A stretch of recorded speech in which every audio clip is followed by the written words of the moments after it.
introduction. We're going to be welcoming Dr. Ihab Ali. He's the advisory board member of Defense Services Marketing Council. Nice warm round of applause to everybody here.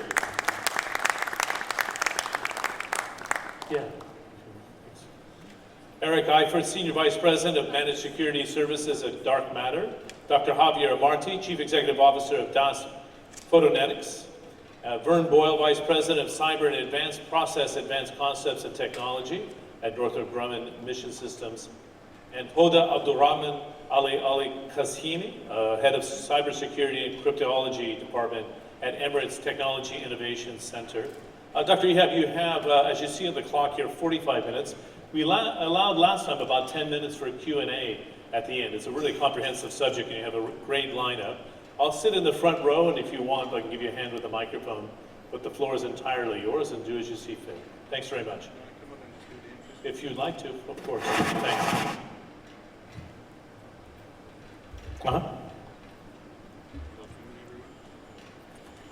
Can you hear me now? Good afternoon. So I'm going to introduce the 14 members, and then I'll say a few brief sentences about myself. We'll start with Dr. Hoda Alkhzaimi. Dr. Hoda is the Head of Cybersecurity and Cryptology Research and Development in Emirates Technology Innovation Center, where she's responsible for developing secure standards, architectures, solutions, products deployed in different environments, specifically in defense and security industries. This includes technical initiation, analysis, development, and evaluation of projects in relation to all aspects of cybersecurity and cryptology. She's a PhD in cryptoanalysis and 9 years experience in R&D in terms of operations of cybersecurity and cryptology. So a round of applause for her, please. Thank you. Okay, and then we have Vern. Okay, we have Mr. Vern Boyle, Northrop Grumman, VB, Advanced Cybersecurity Solutions. Vern has 30 years of experience and has been involved in developing cyber capabilities for government and the military.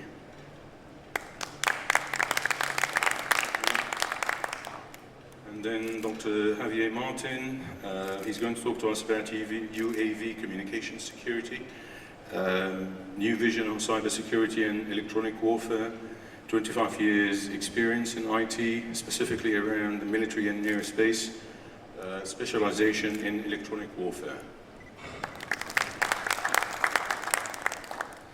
Okay, and last but not least, Eric Eifert, who's the Senior Vice President of Managed Security Services at Dark Matter, LLC, a very promising company to watch out for. Eric has 20 years experience in the military as well as civilian in IT and cybersecurity, leads a team of security and technology professionals that provides customers on-site and remote security operations center services, includes intrusion detection, intrusion prevention, security information management, security information and events monitoring and detection, incident investigation, plus 24/7 diagnostics and mitigation and event resolution. Eric and his team are able to assist, and we're able to assist customers in the design and building of threat detection capabilities, including continuous governance, risk and compliance monitoring.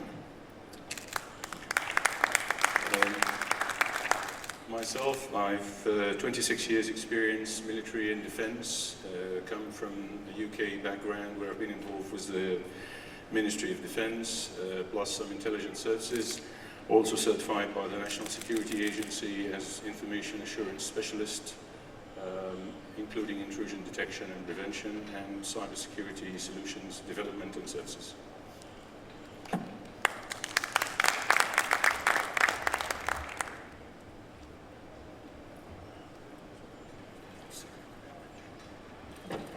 Okay, so I'm going to start a round of questions. Whilst I do that, if you have any questions, please raise your hand. We'll give you a mic so you can ask any specific questions you may have. But we do have some questions that we'd like some answers for, and that's our way of engaging you. Okay, so I'm going to start with Eric. Eric, what are some of the cyber threats facing the aerospace industry today, and if you can elaborate on that for us, please. You bet. I appreciate the question. So I spent 20 years in the Air Force investigating cyber crimes to include intrusions into the aerospace industry as well as the United States Air Force. And one of the things that I've seen over the last 2 decades is kind of a progression of the threat from your hacker organizations and your individuals to more state-sponsored type of attacks that are looking at industrial espionage as well as traditional espionage. So within the aerospace industry, we're seeing a lot of intellectual property that makes up really the crown jewels of your organizations. And for competitive advantage as well as military advantage, foreign adversaries are interested in obtaining that information. In addition, we've also seen a large shift to insider threat from a threat standpoint. And this is both intentional as well as unintentional insiders that already have access to your critical information that are either doing it for unintended purposes or really for unauthorized purposes to either obtain that information or accidentally release that to either your competitors or foreign governments that are interested in obtaining that information. So those are the areas that I see as probably the most significant threats to the aerospace industry today, national level threats as well as insider threats. Thank you very much. So I'm going to shift over to Dr. Hoda and ask a relevant question, just to build up on that. And do we have now what we call a proper cybersecurity model that reacts to the current and future risks, such as mentioned by Eric, in aviation and aerospace industry? For example, policies for mission adaptation and mitigation, if not the remediation and removal or eradication of such risks? The answer would be yes and no. Yes, we have certain initiatives that has been started since like 20 years ago, the 80s, different initiatives by different entities working for a certain model to analyze the threats and the models within the aviation industry, within the aerospace industry in general. I'm not speaking only about the commercial side of it.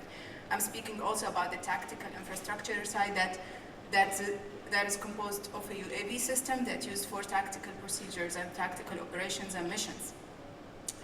These initiatives have been started, has started 20 years ago, but until today we still have attacks.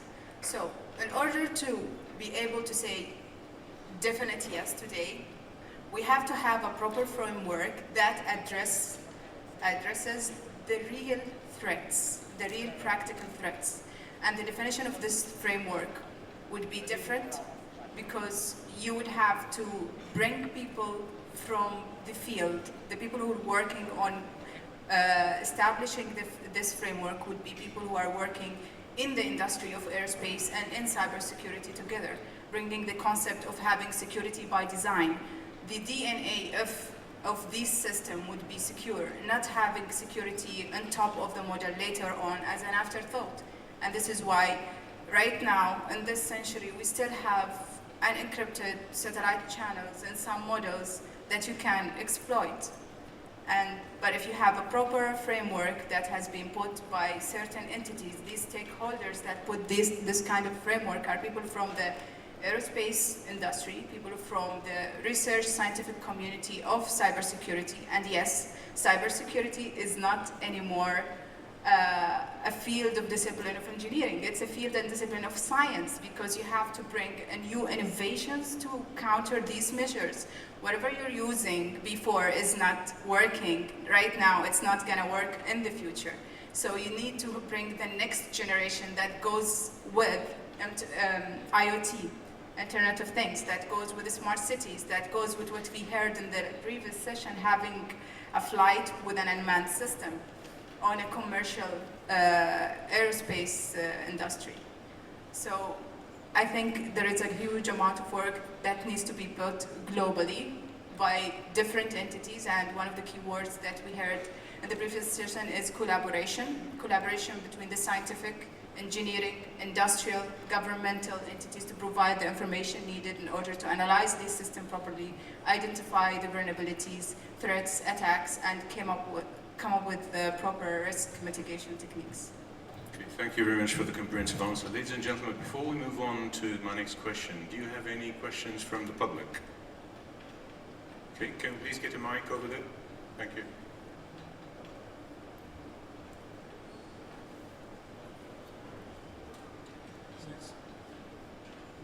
Okay.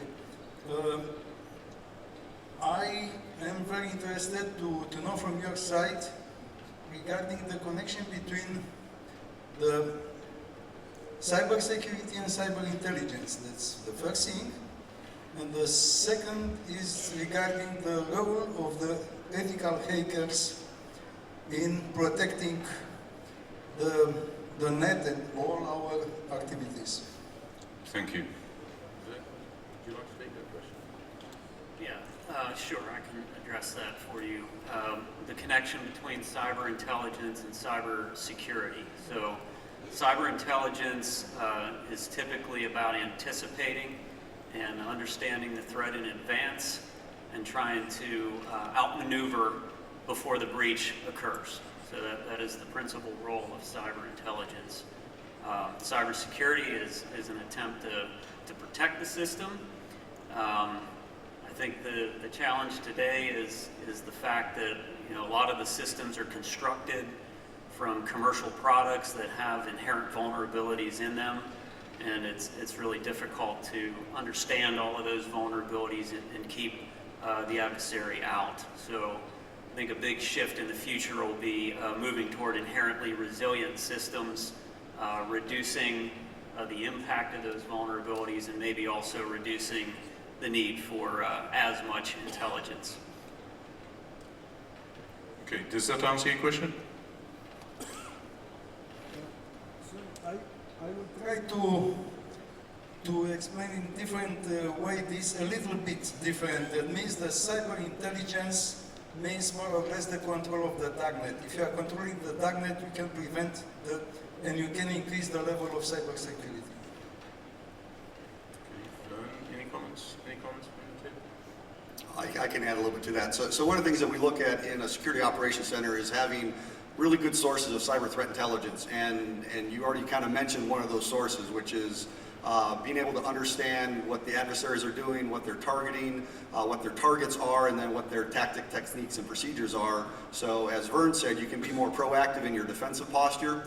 And so we spend a lot of time trying to identify what I would consider actionable sources of cyber threat intelligence. So what are those sources that are credible and actionable, where you can actually provide some level of defensive posture to either mitigate or prevent those different attacks from happening. So from your perspective, I believe cyber threat intelligence is a critical part of the security framework and being able to properly protect an organization as well as anticipate those threats before they become a breach.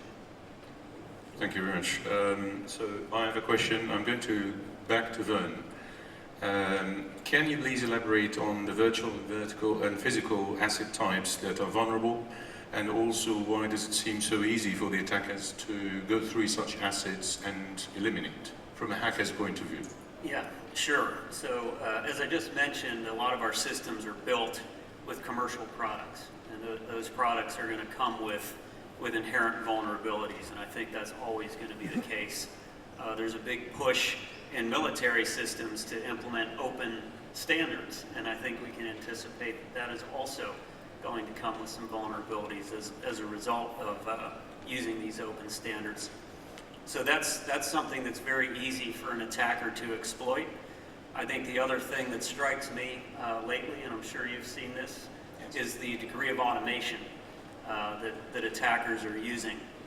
And the statistics that we see on the amount of malware that's being generated, the breach rates, and the rate at which they're increasing. And when you see hundreds of thousands of malware samples being generated a year, that implies machine-generated code. Right? That's not people generating the malware. When you look at operational practices that have control nodes and hot points being configured for mere minutes, being torn down and reconfigured somewhere else, that is also a highly automated computer-controlled process.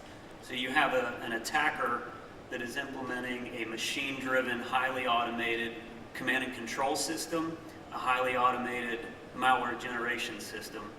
Contrast that with the practices that are most prevalent today.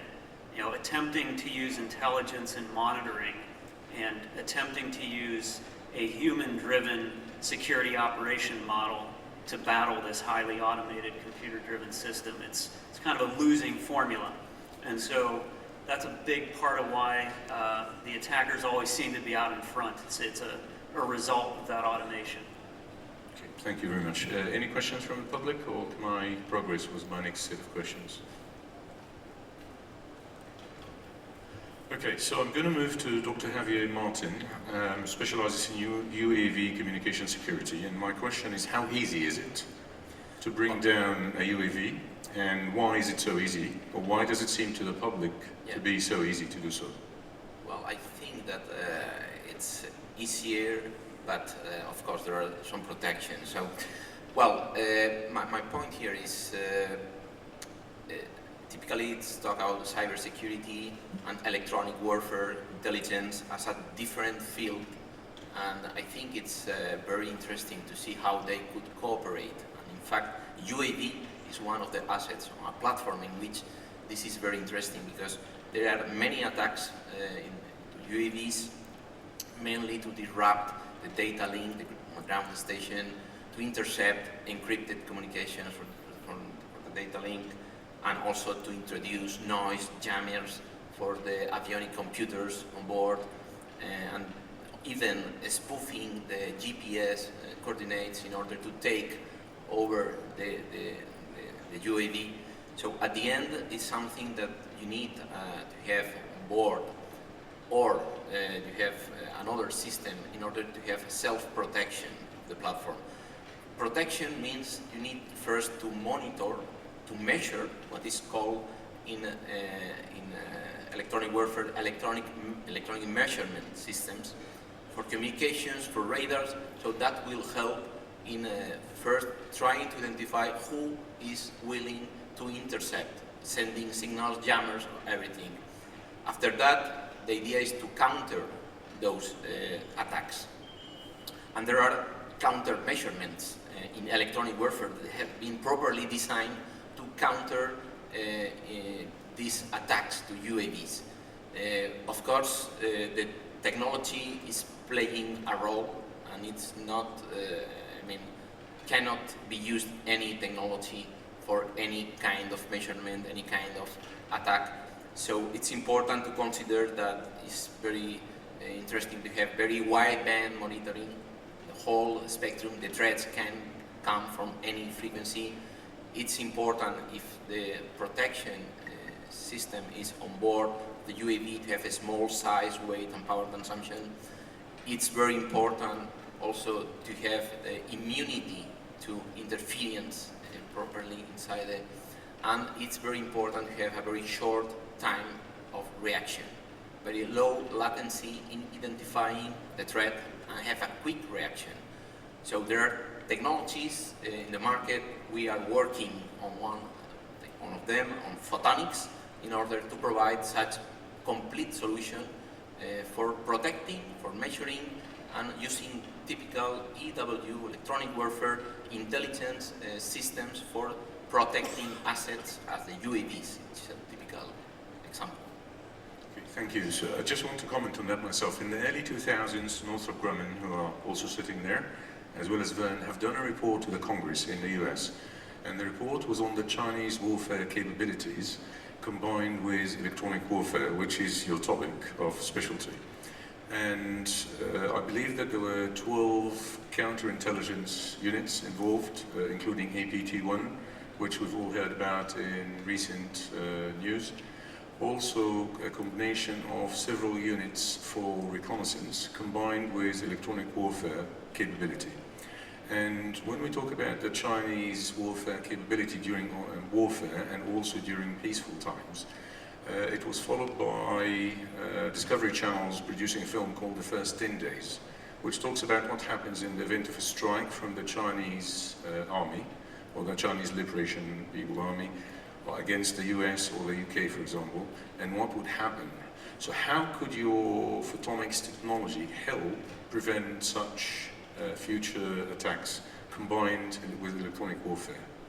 Well, that's what I mean. I mean, the unique features of photonics in this case, in terms of having a complete monitoring of the spectrum. I mean, currently there are systems available that have a instantaneous bandwidth of 40 gigahertz, are monitoring simultaneously from few megahertz up to 40 gigahertz. That's on the market. I mean, that's something with a very low size, weight and power consumption, that can be used, for instance, in a UAV platform, even small, not large. And also the fact that photonics, it's using semiconductor, is using dielectrics, it's intrinsically, it's immunity to electromagnetic interference. So, and it's very fast. Everyone knows that photonics is very high performance capability in terms of computing. So that, I think, that are the main features of photonics in order to combat and to counter new threats that could come in the future, Chinese or anyone. Thank you. So it's a few years later on since Northrop Grumman spoke about this and discussed it with the Congress. Is there anything, Vern, that you would like to add on from Northrop Grumman's point of view, technology-wise, or updates on capabilities that now exist? So the paper you're referring to is an open source analysis. The paper is available on the internet for anyone to read. And you can also read about a lot of things on the U.S. side, U.S. Cyber Command and the structure that's being put in place within the U.S. The information in the paper is interesting, but I think what it's really saying and what we all have to acknowledge is that we can't view cyberspace as a collection of computers and networks. Right? We really have to look at it as a domain that has to be approached from the perspective of control, just like air, space, land, and sea. So when you see military organizations being established and you see operational practices being defined as part of a military operation, that is moving towards the concept of domain control. And it'll be very important, whether it's the first 10 days or the first 100 days or whatever scenario you want to think of, that you approach the cyber domain from the perspective of controlling it, because all other assets, physical or virtual, will depend on our ability to control that domain. Thank you. So now we're going to skip and come back to Eric. When we talk about potential threats, how do we protect ourselves as individuals, as business owners, as small, medium enterprise businesses, either by verticals or by specific industry types, and what kind of threats exist? And what's your vision that you would like to share with us? Sure. So the cyberspace industry is a massive industry that has a lot of different verticals within itself. So being able to look at your industry and look at the various verticals that you have and how to protect those is important. And being able to develop a cybersecurity program that looks across your industry and addresses each of those verticals is what I see as kind of needed for the industry. And the challenging part is it is such a diverse industry. So you have manufacturing, where you have industrial control systems and SCADA systems that deal with the actual manufacturing of components and the integration of those components. So we're starting to see a convergence of that environment with the IT environment, and being able to understand what that convergence means and how access to those traditionally air-gapped separate networks takes place is what a cybersecurity program should do. Looking at your enterprise network, and whether it's a segmented network where you have your critical infrastructure, you have your intellectual property separated from your enterprise network, is important. So being able to understand from a CIO level, a CISO level, where those critical components are, how they're protected, what type of encryption is being used, how you're monitoring that infrastructure are critical. And then when you look at insiders, being able to build a program around the insider threat and understanding what your people are doing, what type of clearances they have, what type of issues they might have in their personal life that could impact their corporate life, and being able to blend all those together into a cybersecurity organization that understands the impacts of those things on the organizations and can put in those mitigating strategies. So one of the things that we've seen the industry moving towards is kind of that next generation of security operations center, where you're able to monitor all aspects of an organization, so you can really predict and detect those activities and be able to mitigate those risks as quickly as possible. One of the other things that we've seen is the role of a cybersecurity professional within the industry really does need to be elevated, so they have access to the board, they have access to the C-suite, so they can understand how cyber risks can really impact the business, whatever business it is. And for the aerospace business, it can be everything from understanding how your supply chain could impact your organization, either from a service or a product delivery, and be able to mitigate those threats. So being able to have a cybersecurity program that has enough visibility that can address each of those verticals is kind of what I see is where the industry needs to go. Thank you. And could you please elaborate more on your recommendations for cybersecurity awareness at sea level as well as employees? Because we recognize that we need to do something with the leadership. We also recognize that the staff need to be trained up.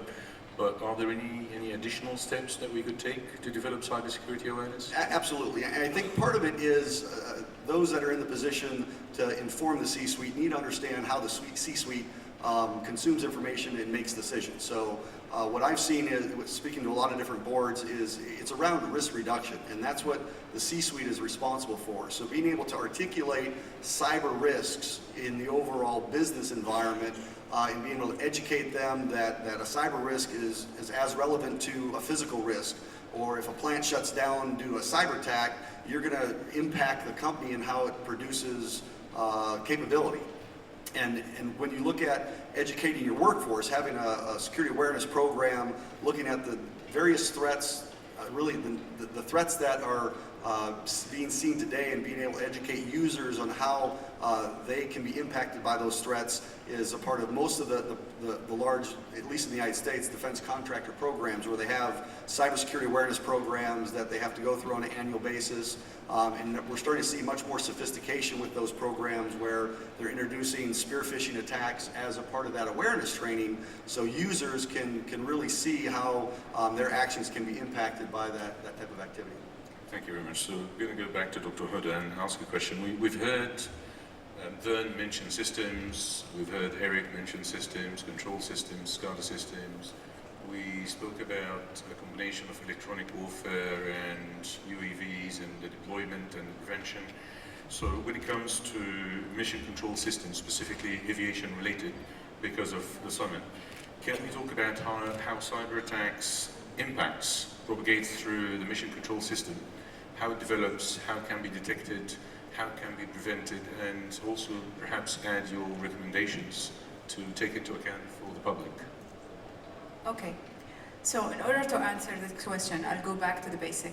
We cannot treat a mission control system like any other cybersecurity system and apply the normal mechanisms and ways that we have used for previous systems on mission control system.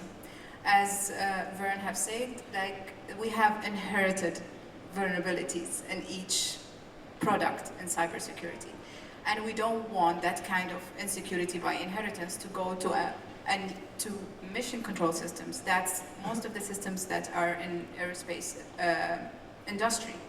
So what you need to do is to build a proper model for this mission control systems.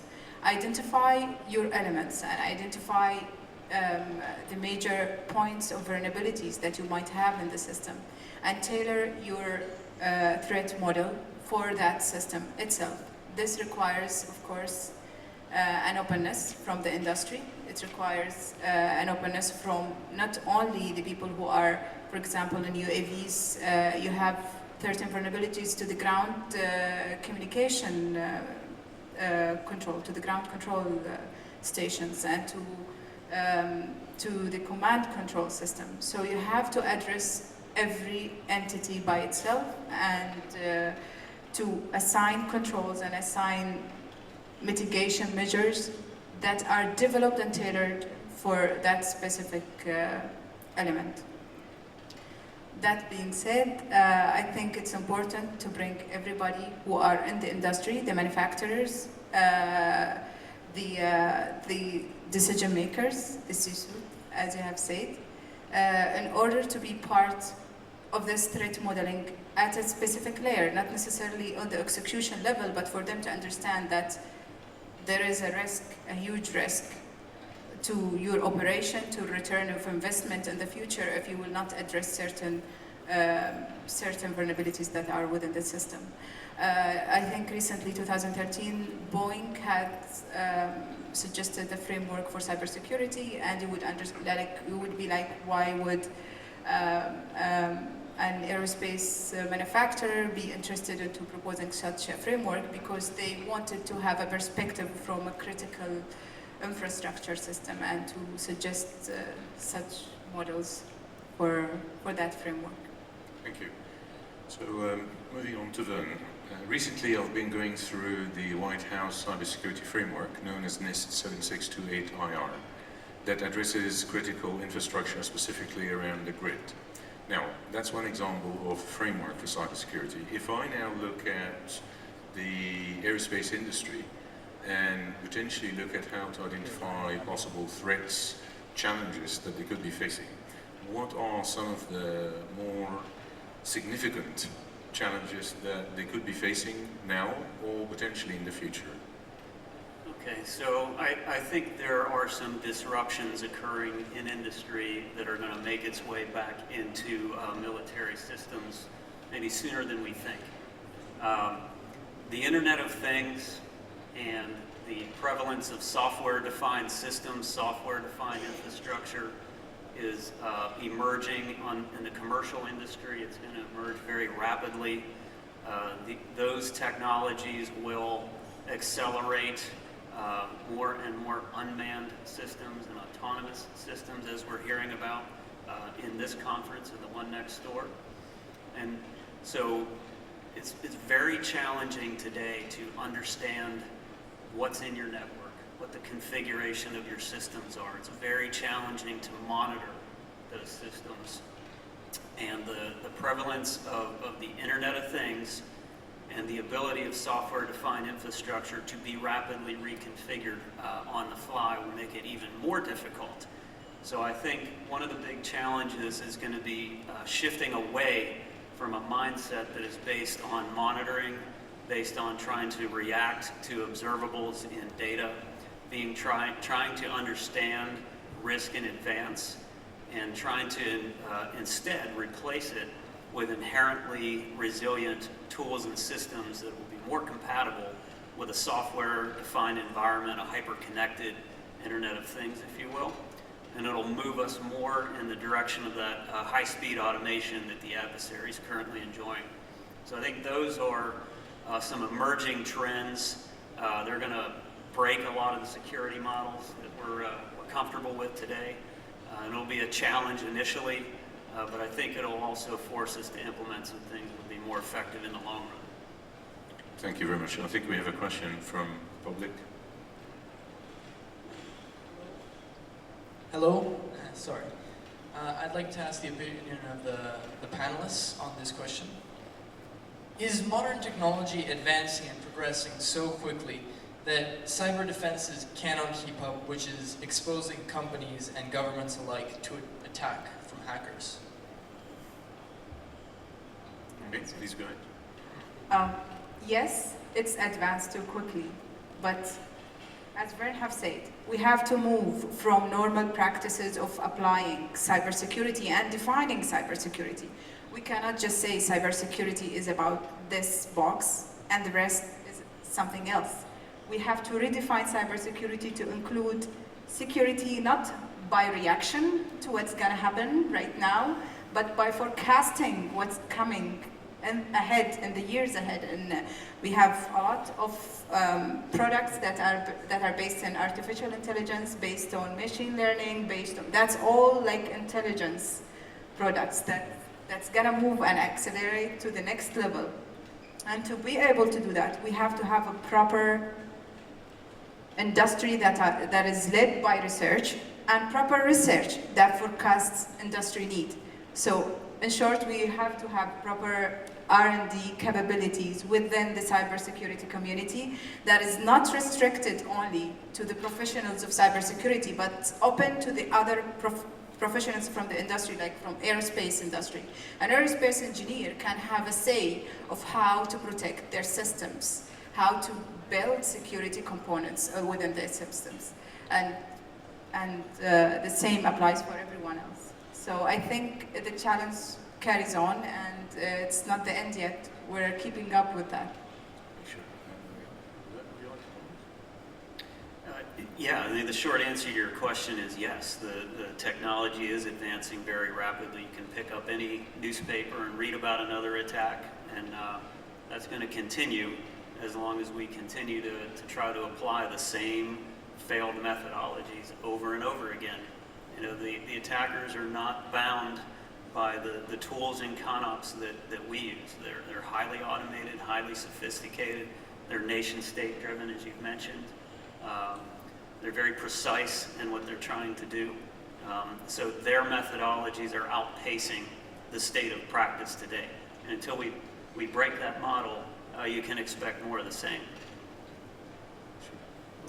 Well, I will, I'm continuing with this comparison between electronic warfare and cybersecurity. I think that in electronic warfare, in the past, I mean, that's something that we measured. Some new measurement systems and new counter measurement systems. And after that, there are some new counter measurement systems. And there are new threats, new counter measurements, and new counter measurements. So at the end, the evolution and the technology is playing a crucial role in that. And we need to try that to have the platforms and the assets protected, trying to keep the functionality. But of course, I mean, the crime is always thinking very rapidly. So it's quite difficult, but I think that the technology will play and is playing a crucial role, and the evolution of the technology and the implementation and the insertion of new technologies in a shorter and shorter cycles, that's more and more important. Thank you. Eric? I'd like to add just one more thing. So I just returned from the RSA Security Conference in San Francisco, where they had 40,000 security professionals dealing with this challenge. So what I've observed over that last week is there's a lot of really innovative cybersecurity technologies to address that challenge. But the reality is you have legacy infrastructures that take a long time to mature and really bring in that next generation capability. So it's going to be a really interesting next couple years where you have the continued challenge of legacy infrastructures that need to be modernized to deal with the really diverse cyber threat out there that is extremely adaptive, that is based on automation. And so the short answer is there are technologies out there that can address that, but the challenge is implementing them in a practical manner and how long it takes to implement some of those next generation capabilities to be able to be as adaptive as the threat is. Thank you. From my side, there's just a couple of comments that yes, we do have technologies we have to keep up with. We have capabilities that are developing very fast as well. But I personally haven't seen any frameworks in development except in the US where Plan X DARPA has been developed, and that's the kind of plan that I'd like to see governments follow as a framework in terms of kinetic strikeouts for cyber capabilities from organized groups. Okay? Sorry, you want to add anything? I just want to add one little point, that we go back to the same point in the end, that you cannot just develop a huge wave of technology that overtakes the trend in the world without considering security from the beginning, and then end up having a tremendous amount of challenges that you have to address later on. We have to think of security in the beginning, and to think of it in the beginning, everybody should be on board. I say this again, I know, but scientists should be there. It's a science in the end. They should do it within the design, within the DNA of their product, not to think of it later on. Thank you. So moving on from there, unless there are more questions from, yeah, please go ahead. Dr. Ehab, thanks very much. I just wanted to pose a question to perhaps Eric and Hoda, if you want to jump in on this. This is not an easy time because we're very close to probably entering into a recession in the next 12 to 18 months. What's the argument you put forward to the C-suite that you refer to, particularly a CFO or a CEO at this stage, of the right level of R&D for cybersecurity vis-a-vis a more difficult business environment at the same time? Because nobody wants to be left vulnerable, but at the same time they need to also, as a publicly traded company, more often than not, protect the bottom line. So what is the right mix right now? Because everybody comes in, as you know, with a very long wish list, and that gets hacked away as you sit in that C-suite and make your cases. Please, you want to start? And that's exactly what happens. So you need to do a gap assessment from where you are, where a good security state would be. And we've seen this time and time again where the CISO comes into the C-suite and says, okay, we've done an assessment, we have some significant gaps. Either they had an incident, which sometimes helped with the budgetary process, or they have peers within the industry that they can say had similar challenges. And so really it is being able to prioritize the most significant threats that they have within their organization, because it is going to be a 3 to 5 year budgetary process. That the challenge that I keep talking about is you need to have a flexibility, because what is a number 3 priority today could immediately become a number 1 priority based on how the threat landscape changes, and being able to divert funds within the same fiscal year to address now a new higher priority is what we need to focus on.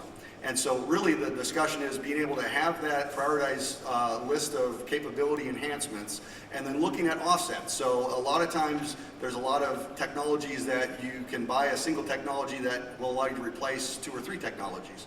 So there's some give and take there. One of the things that we look at from a next generation standpoint is how you can leverage automation and rapid remediation through technology to help reduce the human capital that you have. And so you really need to look at areas that you can increase your security posture, being cognizant of the fiscal challenges within an organization, and try to make those balances. You're starting to see licensing get to be very challenging from a pricing standpoint, so there's different technology where you can work with those vendors on licensing models that are more advantageous to the organization, whether it's spread across multiple years, so it's not a big upfront capital expenditure. So we've worked with the C-suite on a number of different techniques to be able to increase their security posture while being cognizant of the fiscal challenges that they have over the next couple of years. Okay. Unfortunately, we're not living in an idealistic world. Most of the C-suite will look at the R&D and will think of it as a cost center. It's not a return of investment. And you, as a security expert in this field, you would like to emphasize that you need to have an R&D. But you have to tell them exactly what's an R&D, because I don't think they understand the potential of having a proper cybersecurity R&D. That's gonna be your forecasting eye towards the future. You're not gonna be a reactive center anymore, or a reactive approach for security where you just, okay, analyze the system, list the risk of the system, prioritize them, and have this box. You can do both. You can have the potentials of having both by establishing the right fundamentals of R&D for cybersecurity, and focus into, okay, a return of investment project that addresses short-term projects with a certain year, and at the same time, focus into building a proper wave of science that would develop new technology that would address what's coming before it's coming, hopefully. And to say this, we have to bring and build a bridge between everybody in the industry, because it's not going to be a one-man show for people who are only in the security field, because they will focus only into the projects and the return of investments and making it a profit center, where actually if you opened it for all disciplines and all other fields, they will bring in what they have as how can I say, as a side effect of their projects, and then they can contribute to accelerating your progress and having a proper R&D for security. Okay, we have 3 questions, 4 questions. Actually, I think this gentleman. Dr. Hoda Damer, I have a question to Eric and maybe Hoda or anybody in the panel.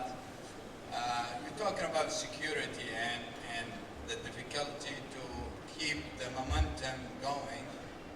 And usually security, people look at it from government control.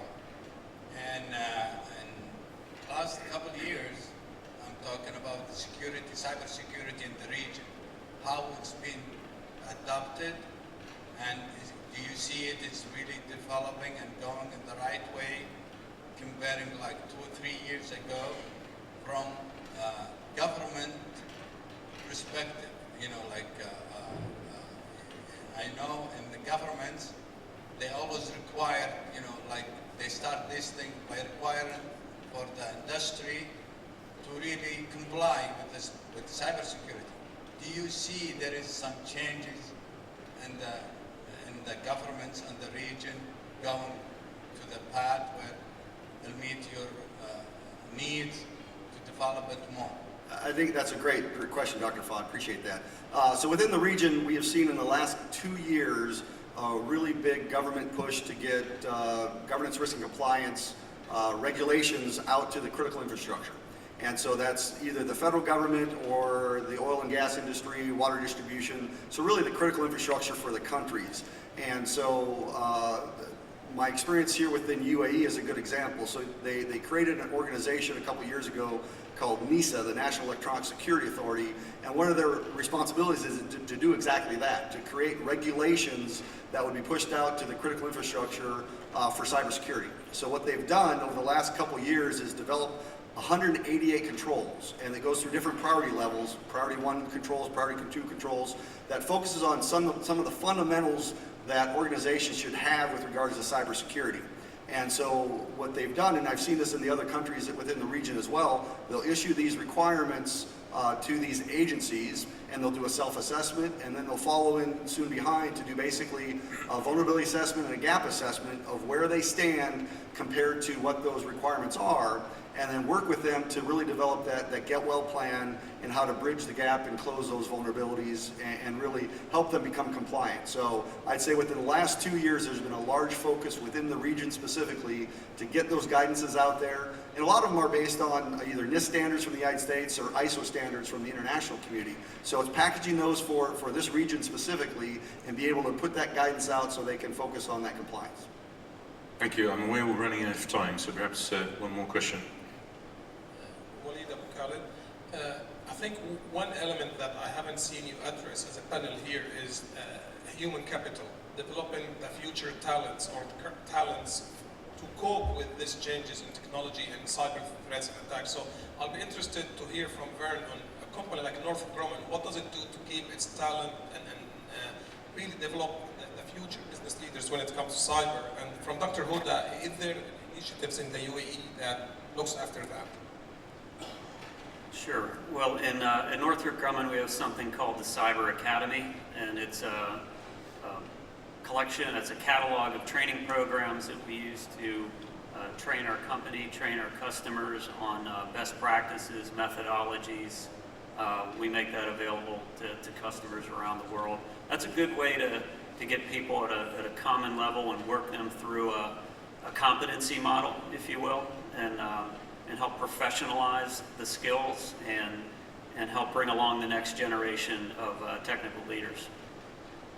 Okay, so I think my question also will address the previous question. In UAE and regionally, I think, compared to other R&Ds that I've seen in Europe, we have a tendency to break boundaries between different disciplines and to bring unity and homogeneity between different elements. And this is empowering when it's related to creating human capital in cybersecurity. Yes, there is a huge, as Eric have said, there is a huge government funding toward providing human capital that not only provide assessment and analysis to cybersecurity solutions or but they develop them and manufacture them locally. So this level of detailed specialities and detailed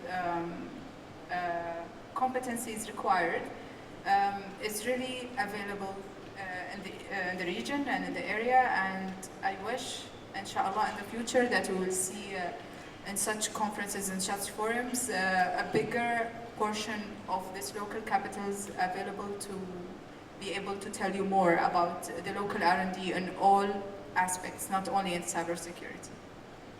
Okay, thank you very much. I believe our time is finished. I'd like to thank you all, and I hand over back to John. Nice round of applause. Thanks a lot for the contributions from the floor as well.